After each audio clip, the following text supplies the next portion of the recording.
بسم اللہ الرحمن الرحیم۔ السلام علیکم۔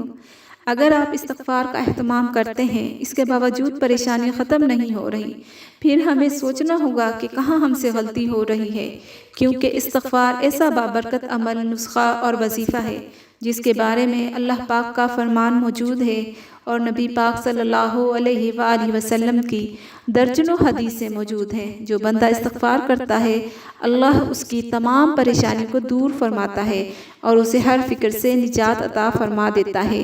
حضرت ابن عباس رضی اللہ تعالیٰ عنہ اس حدیث کے راوی ہیں کہ نبی پاک صلی اللہ علیہ وآلہ وسلم نے فرمایا، جو بندہ استغفار کی کثرت کرتا ہے، اللہ تعالیٰ اسے ہر مشکل سے نکلنے کا راستہ عطا فرماتا ہے۔ اور نبی پاک صلی اللہ علیہ وآلہ وسلم نے فرمایا، جو بندہ استغفار کرتا ہے، اللہ تعالیٰ اسے ہر فکر سے نجات عطا فرماتا ہے۔ اور نبی پاک کریم صلی اللہ علیہ وآلہ وسلم نے فرمایا کہ جو بندہ استغفار کا کثرت سے ورد کرتا ہے، اللہ تعالیٰ اسے ایسی جگہ سے رزق عطا فرمائے گا جہاں اس کا وہم و گمان بھی نہیں ہوگا، مجھے یہاں سے رزق ملے گا۔ جب آقا کریم صلی اللہ علیہ وآلہ وسلم نے استغفار کی برکت سے پریشانیاں ختم اور مشکلات سے نکلنے کا راستہ عطا فرمایا، اور اللہ استغفار کرنے والوں کو ایسی جگہ سے رزق عطا فرمائے گا، اور پھر کیسے ممکن ہے جو بندہ استغفار کرے اور اسے اس کی برکات حاصل نہ ہوں۔ اور اگر کسی کو استغفار کی برکات حاصل نہیں ہو رہی، پھر ہمیں سوچنا ہوگا کہ پھر ہم کون سی غلطی ایسی کر رہے ہیں کہ ایسا بابرکت عمل کرنے کے باوجود ہمیں اس کے فوائد حاصل نہیں ہو رہے۔ حضرت حسن بصری رضی اللہ تعالیٰ عنہ کے پاس چند لوگ آئے۔ ایک نے آ کر کہا کہ حضور، بارش نہیں ہو رہی، قحط سالی ہے، آپ دعا فرمائیں کہ اللہ بارش نازل فرمائے۔ تو آپ نے ان سے کہا کہ اے ساحل، تو استغفار کیا کر۔ پھر دوسرے شخص نے رزق میں بے برکتی کے لیے کہا، کوئی وظیفہ، کوئی عمل بتائیں کہ اللہ تعالیٰ برکت عطا فرمائے۔ تو آپ نے کہا کہ استغفار کیا کرو۔ ایک اور شخص حاضر ہوا اور کہا کہ حضور بے اولاد ہوں، دعا فرمائیں۔ تو آپ نے ان کو بھی کہا کہ استغفار کیا کر۔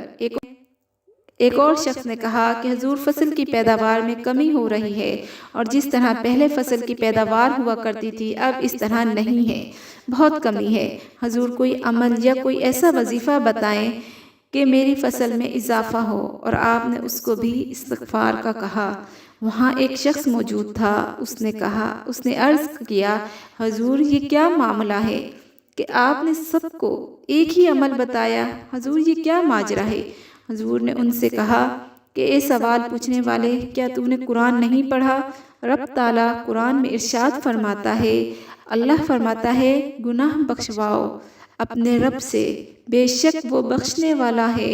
پھر فرماتا ہے وہ کثرت سے بارش نازل فرمائے گا۔ پھر وہ فرماتا ہے کہ وہ تمہارے مال اور اولاد میں برکت ڈال دے گا۔ پھر وہ فرماتا ہے اور تمہارے لیے باغات بنائے گا اور تمہارے لیے نہریں جاری فرمائے گا۔ تو اللہ قرآن میں ارشاد فرماتا ہے کہ جو استغفار کرے گا، اللہ اس کی اولاد میں برکت اور رزق میں برکت اور اللہ قحط سالی دور فرمائے گا۔ استغفار مصیبتوں اور پریشانیوں سے نکلنے کا بہترین وظیفہ ہے۔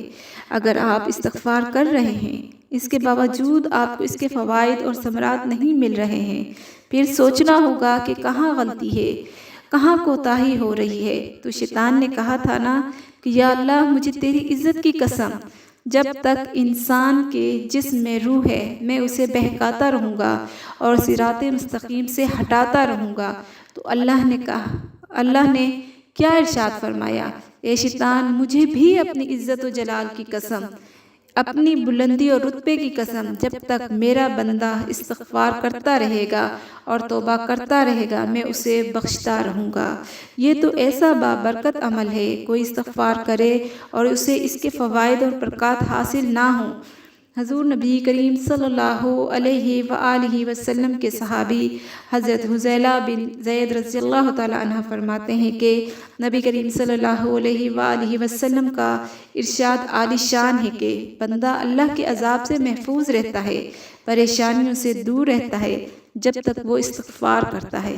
تو ان احادیث سے اور قرآن کریم کی آیات سے واضح طور پر اللہ اور اس کے پیارے حبیب صلی اللہ علیہ وآلہ وسلم نے استغفار کرنے والوں کے لیے جو خوشخبری سنائی ہے کہ تم استغفار کرو، اللہ تمہارے لیے آسانیاں پیدا فرمائے گا، تمہارے رزق میں برکت ہوگی اور تمہاری مصیبتیں اور پریشانیاں دور ہوں گی، اور وباؤں بلاؤں سے اللہ تمہیں نجات عطا فرمائے گا۔ اور مولانا روم کیا فرماتے ہیں؟ آپ فرماتے ہیں کہ اے انسان، تجھے جو غم مصیبت پریشانی لاحق ہوتی ہے وہ تیرے اعمال کی وجہ سے ہے، اور تیرے کردار کی وجہ سے ہے، تیرے عملوں کی وجہ سے ہے۔ اور انسان جب تو دیکھے کہ تجھے مصیبتوں پریشانیوں نے وباؤں نے امراض نے گھیر لیا ہے تو اس وقت تو استغفار کی کثرت کیا کر، پھر اللہ تجھے مصیبتوں سے بلاؤں سے نجات عطا فرمائے گا۔ تو کثرت کے ساتھ استغفار کرنے والوں کے لیے خوشخبریاں ہیں۔ اب قرآن سے اور نبی کریم صلی اللہ علیہ وآلہ وسلم کے فرمان سے ثابت ہے کہ استغفار سے آسانیاں پیدا ہوتی ہیں، اور اللہ اس کے رسول صلی اللہ علیہ وآلہ وسلم کا وعدہ جھوٹا نہیں ہو سکتا۔ کائنات ادھر کی ادھر ہو سکتی ہے، اللہ اور اس کے رسول صلی اللہ علیہ وآلہ وسلم کا وعدہ جھوٹا نہیں ہو سکتا۔ کیا وجہ ہے کہ ہم استغفار کرتے ہیں لیکن اس کے فوائد اور ثمرات نہیں مل پا رہے؟ اصل میں ہمارے اندر کوتاہی ہے، ہمارے اندر کمی ہے۔ اکثر لوگ استغفار کرتے ہیں لیکن 3 ایسی غلطیاں ہیں جو اکثر لوگ کرتے ہیں۔ نمبر 1، گناہ بھی کرتے رہتے ہیں اور استغفار بھی کرتے ہیں، گناہوں کو مکمل طور پر نہیں چھوڑتے۔ غیبت، سود اور لوگوں کا مال ہڑپ کرنا، زیادتی کرنا، تو کیا ایسے میں استغفار فائدہ دے گا جب آپ گناہ بھی نہیں چھوڑ رہے اور استغفار بھی کر رہے ہیں؟ یہ تو منافقت ہوئی نا، تو ایسے استغفار فائدہ نہیں دے گا۔ دوسری جو غلطی ہم کر رہے ہیں، دوسری غلطی جو ہمارے اندر ہے، جو ہم استغفار کرتے ہیں لیکن ہمارا یقین کامل نہیں ہوتا، اللہ پر توکل نہیں ہوتا، تو جب تک یقین نہیں ہوگا، اللہ پر توکل نہیں ہوگا، تو کیسے استغفار سے فائدہ حاصل کر سکتے ہیں؟ تو استغفار یقین کامل کے ساتھ پڑھیں، تب ہمیں اس کی برکات اور فوائد حاصل ہوں گے۔ تیسری جو غلطی یہ ہے کہ اکثر لوگوں کو دیکھا ہے کہ یہ چند دن استغفار کرتے ہیں پھر وہ چھوڑ دیتے ہیں۔